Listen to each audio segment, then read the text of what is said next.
amigos? ¿Qué tal? Bienvenidos a todos una vez más a través de este canal para hablar y conversar sobre lo que ocurre en nuestro país. Antes de iniciar, comenzarle indicando, bueno, y también agradecerle a todos ustedes por estar aquí, por suscribirse a nuestro canal. Ya son más de 60.000 personas los que forman parte de esta plataforma, por lo que queremos agradecerle inmensamente por sumarse semana tras semana. Invitarle, por supuesto, a darle me gusta, a compartir este video y dejar sus comentarios y sugerencias.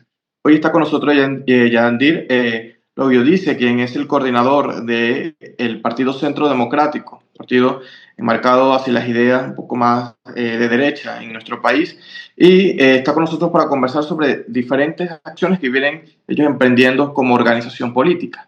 Agradecerte, Yadir, por la oportunidad de conversar contigo y de una vez iniciar esta conversación hablando sobre lo que ha sido este proceso que lleva a cabo ante la Corte Penal Internacional, una carta solicitando, en este caso, este organismo, para que acelere el proceso contra el régimen de Nicolás Maduro, estas investigaciones que se encuentran hoy en este organismo internacional. Bienvenido. Muchas gracias, hermano, por permitirme estar en tu espacio hoy y permitir a través de esos 60.000 personas que te siguen, que de verdad es maravilloso. Una vez, Mateo, como tú bien lo decías, si nosotros tenemos aproximadamente 20 días, un mes, introduciendo una carta que no es más que una solicitud formal a la Corte Penal Internacional que, en vista al proceso de investigación de violación de derechos humanos que se vive en nuestro país y el Tratado de Roma, pudiesen enviar un personal especializado que se encargue de evaluar la salud tanto física como mental de todos los rehenes en los diferentes centros de reclusión. Pero no puede seguir que han terminado en peores situaciones. Entonces, esta circunstancia a nosotros nos preocupa profundamente como una organización que vela por la protección de los derechos humanos y la protección de los venezolanos. No podemos seguir permitiendo que nuestros hermanos venezolanos sigan sucumbiendo en manos de quienes, a pesar de su detención arbitraria, el Estado tiene que garantizarle los derechos a la vida a las personas que están bajo su resguardo. Entonces, ¿qué ocurre?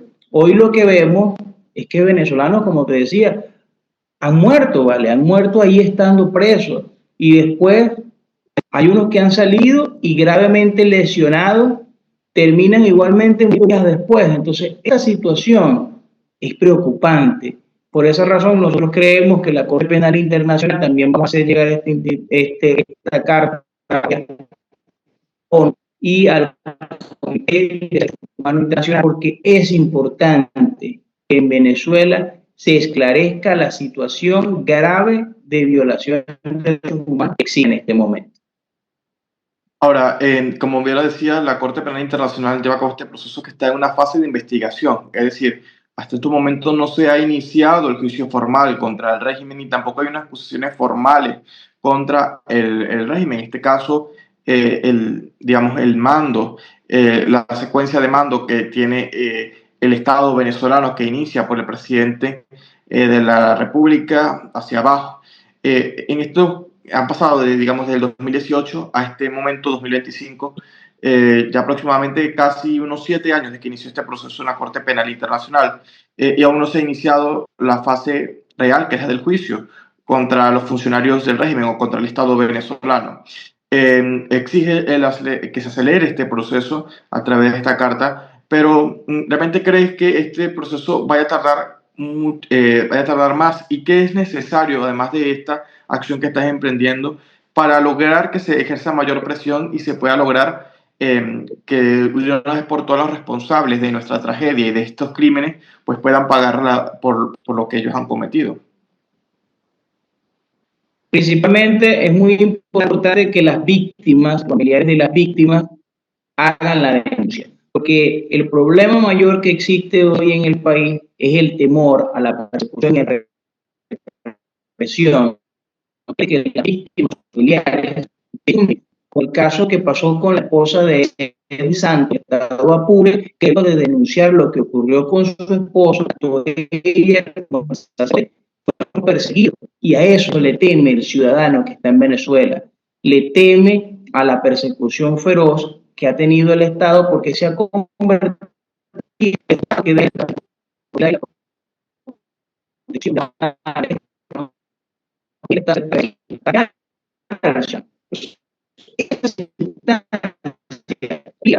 es guante para que se utilice de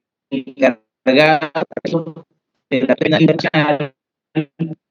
Dante, no sé si nos escucha bien, pero se ha pegado nuevamente la señal. Mala cosa.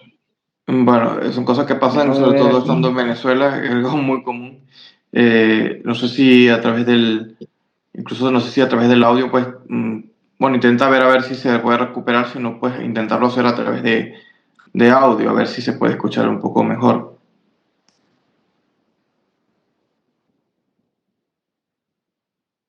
Ok. Bueno, te decía que ya hay un número de denuncias que están en la institución que acelera o obliga la aceleración del proceso de juicio contra las personas. Además de eso, debemos agregarle la grave situación de violación de derechos políticos que hay. Hoy todos los dirigentes que somos parte del Comando con Venezuela o están en el exilio o estamos en la clandestinidad. O sea, eso es una violación flagrante no solamente a nuestros derechos humanos, sino a nuestros derechos políticos. O sea, hoy en Venezuela asistir a un proceso de elecciones, ganar una elección, es motivo de persecución y es motivo de encarcelamiento. O sea, porque ¿cómo entonces llaman a un nuevo proceso electoral cuando hay persecución sobre toda la verdadera oposición? El régimen está creando los candidatos a su medida, con una camisa que ellos les prestan de otro color, le asignan partidos nuevos y muchos de ellos que han sido víctimas de este sistema, de este régimen opresor, hoy parecen que son víctimas también del síndrome de Estocolmo. Entonces, ahora terminan aceptando y queriendo a quien fue su victimario. O sea, eso es muy común en los casos de trastornos psicológicos a los que son sometidos las personas que están en esa situación de presos políticos, el maltrato constante psicológico que viven dentro de esas cárceles. Para nadie es un secreto, hay documentales de lo que ahí adentro ocurre. Entonces, esa situación tan grave, el venezolano y el mundo entero debe conocerlo y debe rechazarlo. Es momento que la comunidad internacional tome un pronunciamiento serio con respecto al caso de Venezuela, porque es que mientras esto siga ocurriendo, la realidad es que también va a seguir creciendo la diáspora y con la diáspora también crecen los problemas en los diferentes países del mundo, porque para nadie es un secreto que toda la migración a nosotros nos vamos huyendo a otros países, pero esos países también acarrean problemas con la llegada nuestra porque eso es más gasto público, es un tema de empleo y desempleo, o sea, todo ese tema hoy es culpa de una sola persona y un solo sistema que oprime a Venezuela, liderado por Nicolás Maduro. Ahora, evidentemente es el régimen el responsable de lo que se está viviendo, pero como bien lo decías, que te has adelantado un poco a mi siguiente pregunta, que era el tema de las elecciones del 25 de mayo, e incluso hablar un poco del contexto de lo que ha sido el 28 de julio. Tú que lo has vivido en primera mano, que has estado allí en diferentes comunidades, en diferentes ciudades de nuestro país, también recorriendo y promoviendo lo que fue la defensa de este 28 de julio y posterior a ello, lo que ha significado esta violación sistemática, no solamente a la vulneración de lo que es la expresión ciudadana, digamos, magnificada, porque fue grotesco este robo y que es gigante la diferencia de lo que ocurrió en cuanto a nivel porcentual del resultado electoral. Ahora se pretende ir a unas elecciones el 25 de mayo, que estamos a pocos días de que se lleve a cabo esta nueva farsa electoral por parte del régimen. Hay un sector de la oposición que va a participar y tú que has estado allí en primera mano, también recorriendo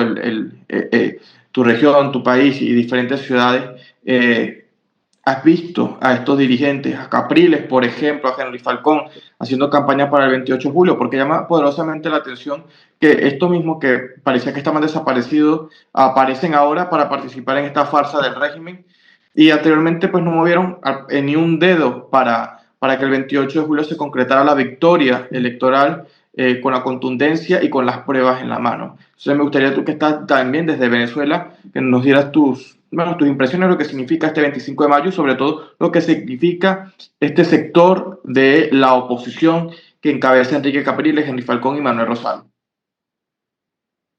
Bueno, fíjate, primero que nada, legalmente y jurídicamente hablando, esto no puede llamarse elección y no puede llamarse elección porque tú no puedes convocar un proceso sin antes haber resuelto el proceso anterior. Nosotros en Venezuela aún no hemos esclarecido el proceso del 28 de julio. Por esa razón no puede avanzarse a un nuevo proceso electoral porque constitucionalmente es ilegal. Nuestra constitución es clara en su artículo 5. La soberanía reside intransferiblemente en el pueblo, es decir, es el ciudadano quien quita, pone presidente, alcalde, diputados, concejales y todos los funcionarios públicos. El 28 de julio los ciudadanos, los venezolanos se organizaron de manera cívica, participaron en un proceso electoral, ganaron las elecciones y lograron demostrarlo con acta en mano y eso lo saben los testigos que estaban ese día, tanto del PSV como los descentrados de cada uno de los partidos que participaron. Si no, miren, ahí está Enrique Márquez. Enrique Márquez está detenido porque también se sumó a pedir el esclarecimiento de ese proceso electoral con actas en mano, que ellos muchos dicen que es lo que están alegando Capriles y Tomás y toda esa disque oposición, porque ellos no son oposición, hermano. Se visten de amarillo y de azul, pero cuando tú le pasas una manguera se les cae el color y quedan totalmente rojos. Les entregaron un partido de manera express. Pero además de todo eso, partidos que tradicionalmente hablando participan como Puente, la tarjeta fue anulada y no está en el tarjetón. Pero sí tienen un partido nuevo que crearon a cantos de gallo y medianoche, simplemente porque es para esa nueva oposición que ellos crearon. Sus alacranes remix, porque es la verdad ya estaban aburridos de un Bernabé Gutiérrez que no generaba nada, de un Timoteo Zambrano que no generaba nada, de un Antonio Ecarri que no levantaba nada. Entonces, bueno, necesitaban buscar unas nuevas figuras para refrescar ese espectro de la disque oposición, que lo que son es socios de la dictadura. Son los nuevos alacranes. Yo los llamo los alacranes remix porque han mutado. Y estos son los nuevos consentidos, porque además crean un nuevo partido, pero con él viene banderas, franelas, movilización, gasto, mientras que el ciudadano sigue ganando 1.58 de dólar y ninguno de ellos son capaces de alzar la voz. Cuando tú vas a una entrevista o a un debate con alguno de ellos, te dicen, no, es que nosotros decimos lo que nos permite el Estado que se diga. Entonces, ¿cómo tú eres oposición si simplemente vas a alzar la voz a decir lo que tu contrario quiere que digas? O sea, eso es una cosa totalmente ilógica. Claro, ahora, en este contexto, digamos que estos nuevos alacranes, estas nuevas personas que se han vendido al régimen, aunque muchos de ellos desde hace ya tiempo se le veía la costura, ¿qué crees que pueda ocasionar este 25 de mayo posterior, me refiero a los meses posterior, en cuanto a lo que representa hoy también el liderazgo real de la oposición, encabezado por María Corina Machado? Esto te lo digo no por la, digamos, la simpleza de decir que ellos van a tomar un espacio político por tener cierta legitimidad, porque al final estas elecciones no tienen ningún tipo de legitimidad, sino me refiero más bien en el paso del tiempo, porque va pasando los meses, las semanas, y el liderazgo real de la oposición se encuentra en la clandestinidad, pero también, bueno, si no hay un tipo de acción que conduzca a un cambio de régimen, también el liderazgo actual de la oposición que encabeza María Corina, Juan Pablo Guanipa y otros dirigentes, pues podría comenzar a perder ese apoyo popular que es en la cual se sustenta actualmente el liderazgo de la oposición legítima en nuestro país. Entonces, ¿qué puede pasar en Venezuela a partir del 25 de mayo? María Corina lanzó la plataforma B. No sé si has tenido conversaciones con la plataforma unitaria o con el comando en la organización de esta nueva etapa de lucha o si se plantean acciones posteriores. Bueno, fíjate, todos estamos trabajando de la mano con María Corina, nosotros mantenemos plena comunicación con el comando de campaña, ya que somos miembros tanto de la plataforma BIN como de Comando con Venezuela, y estamos muy activos. Yo no creo que posterior al 25 el liderazgo de los que hoy estamos encabezando la verdadera oposición mengue, sino todo lo contrario. tiende a fortalecerse porque va a ocurrir un tema que va a fortalecer no solamente el discurso, la narrativa y la lógica electoral que nosotros estamos aplicando para lograr la libertad.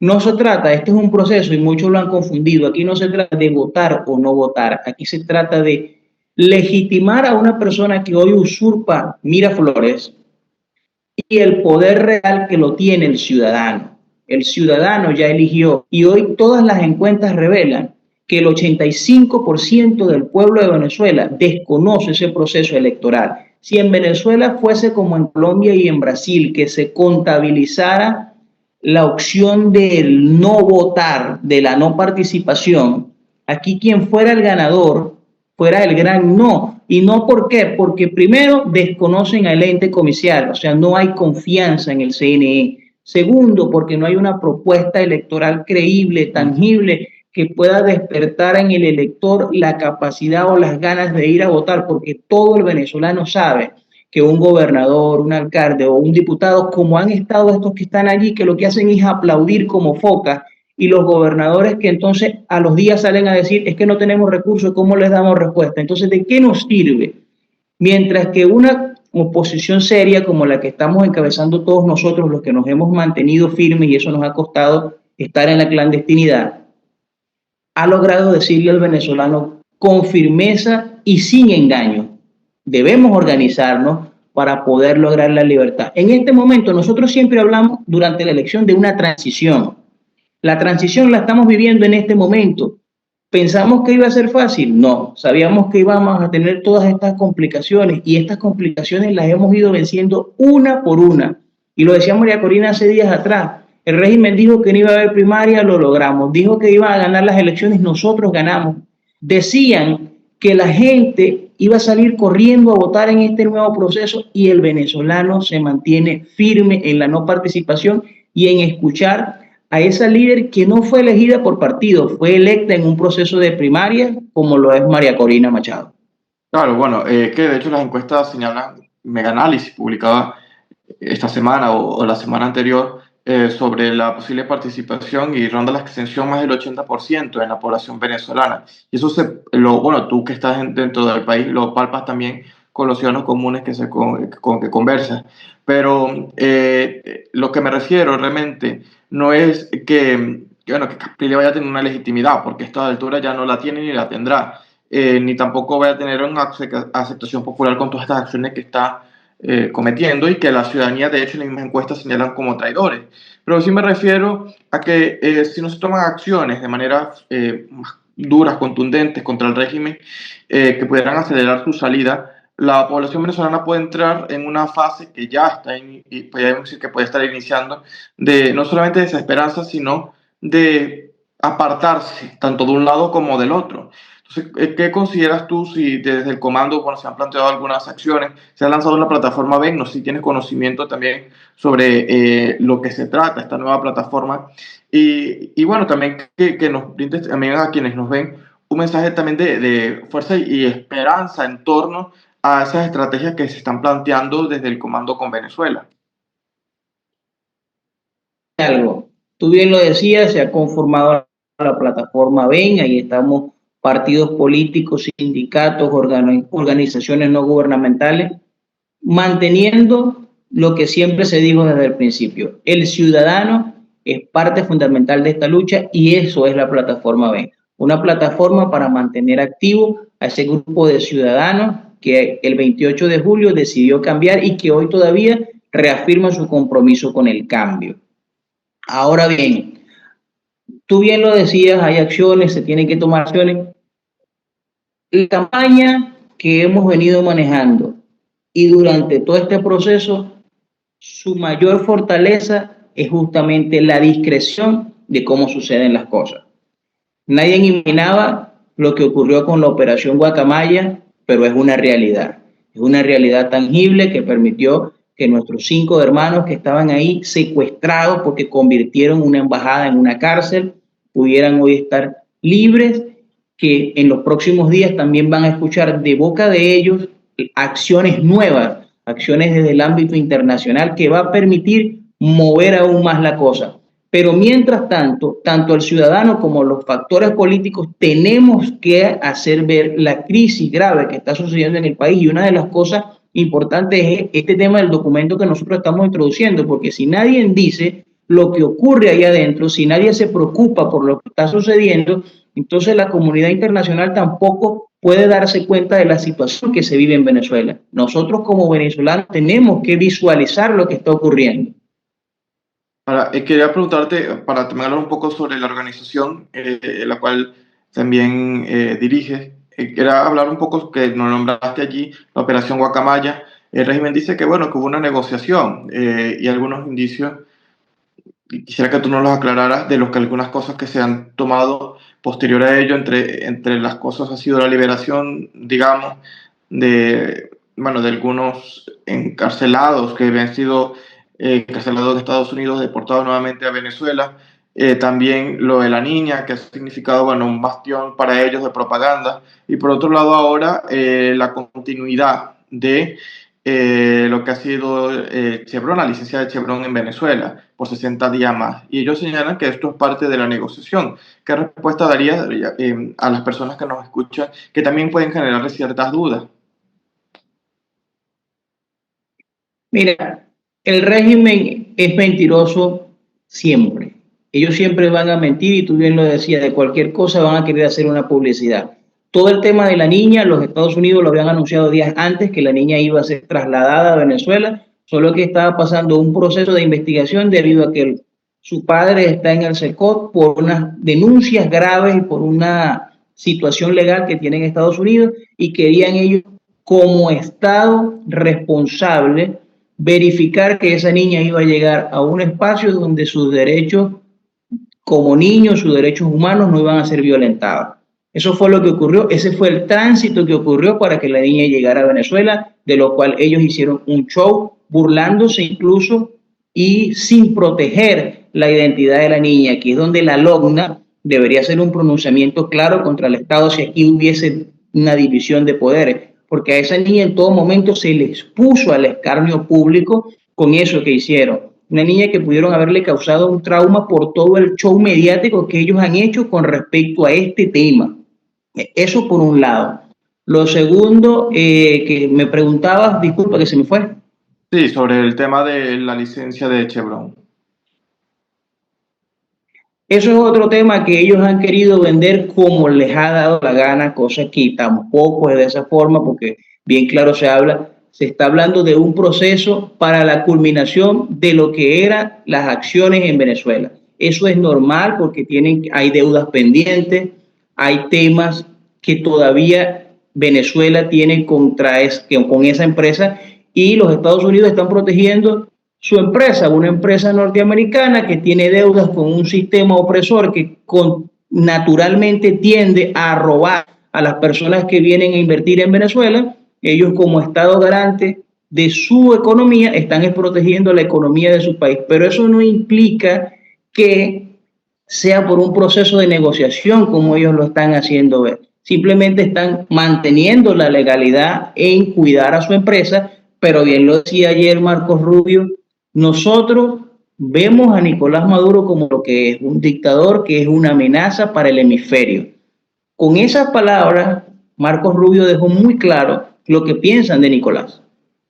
Ahora, quería abordar otro tema que es referente a tu organización, el Partido Centro Democrático, que tiene ya un tiempo trabajando por de las ideas, unas ideas que muchas veces en Venezuela, para algunos no se atreven a decir y para otros pues prefieren omitir y ser parte de este socialismo, esta izquierda que ha gobernado en Venezuela durante más de 60 años. Quisiera que nos hablaran un poco sobre la historia del partido, qué es lo que han hecho en los últimos años y bueno, cuáles son las perspectivas también hacia el futuro. Bueno, sí, primero contarte que el Partido Centro Democrático nace como una opción ante una ciudadanía que estaba descontenta del establishment político de Venezuela, que como bien tú lo decías, son 60 años de lo mismo, socialdemocracia, que no es más que socialismo disfrazado. Nosotros planteamos una sociedad distinta donde todas las personas tengan libertades necesarias para crecer y expandirse como bien lo plantea cualquier norma de crecimiento ciudadano. Es importante la defensa de la propiedad privada que en este régimen se destruyó. Si no veamos todos los actos que fueron expropiados, que bien lo dijo María Corina al inicio, fue un gran robo que le hicieron a los venezolanos. Ahí tampoco nadie dijo nada. Por cierto, que Brito murió en huelga de hambre defendiendo su propiedad. O sea, contra eso nosotros estamos, contra un Estado que dice ser el que protege a la ciudadanía cuando solamente la explota, la oprime, y eso lo vemos a diario con salarios de hambre, donde el salario en Venezuela lo destruyeron y lo convirtieron en bonificaciones. Nosotros creemos en la dignificación del salario, que tú tengas una compensación de acuerdo al grado de trabajo que tú estás haciendo. Hay que recuperar la meritocracia en Venezuela. No puede ser que un director de un plantel lo nombre hoy el jefe de la VC porque simplemente tiene un carnet de militancia política. Contra todas esas cosas que tiene este sistema que se hace llamar socialismo, pero que no es más que un totalitarismo vacío, porque esto ni es socialismo, es revolución, esto es simplemente la destrucción de un sistema democrático que costó décadas construir y ellos lo acabaron en todo este tiempo. Por eso es que el Partido Centro Democrático es una opción nueva, una autopista que le permite al ciudadano que no tiene hoy afinidad por lo tradicional de la izquierda, pero también rechaza algunas cosas convencionales de la derecha. Esto tiene una opción distinta donde el ciudadano es el centro. Nosotros creemos en el ordoliberalismo, un liberalismo que permita a la empresa privada fortalecerse, crearse, expandir, pero también un Estado que protege al más necesitado con un grado de salud que todo el venezolano pueda ser atendido, que tengamos un proyecto claro para la educación venezolana donde estoy de acuerdo que se premia la excelencia, la beca sea la excelencia, que bequemos el producto de una educación y del esfuerzo que tiene una madre y un padre para mandar a su hijo y que el hijo tenga buena nota. Ese es lo que tenemos que premiar. Volver a esa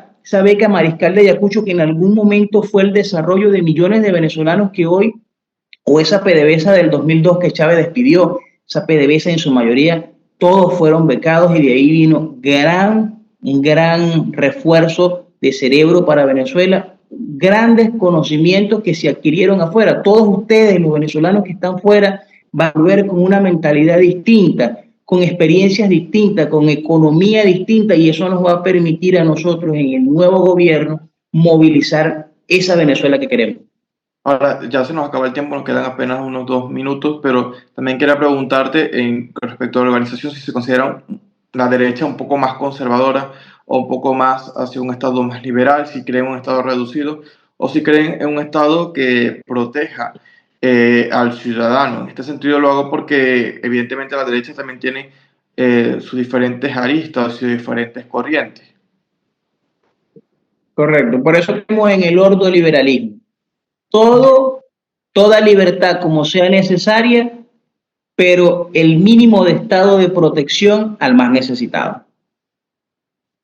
Bueno, muchísimas gracias, Yadir, por habernos acompañado en este programa en el que hemos conversado sobre diferentes temas sumamente importantes y fundamentales. El caso de la Corte Penal Internacional que avanza en las investigaciones y también sobre lo que será este proceso del 25 de mayo. Agradecerte inmensamente por la oportunidad, por haber conversado con nosotros y más, estando desde Venezuela, que a pesar de los problemas de Internet que son muy habituales en nuestro país, pues pudimos llevar a cabo la entrevista y poder también que los ciudadanos puedan saber un poco más sobre la organización, que es sumamente interesante, y además pues aprovechar estos momentos para invitarles a que lo sigan a él y también a las redes de la organización, que también están haciendo un trabajo sumamente importante. Nosotros seguiremos por acá conectados a través de diferentes programas. Queremos nuevamente agradecerles a todos ustedes por haber estado hoy con nosotros, invitarles a suscribirse a nuestro canal, a darle me gusta, a compartir este video y por supuesto a estar atentos a nuestro canal para próximas oportunidades, para seguir informando sobre lo que pasa en Venezuela. Nos veremos en una próxima oportunidad.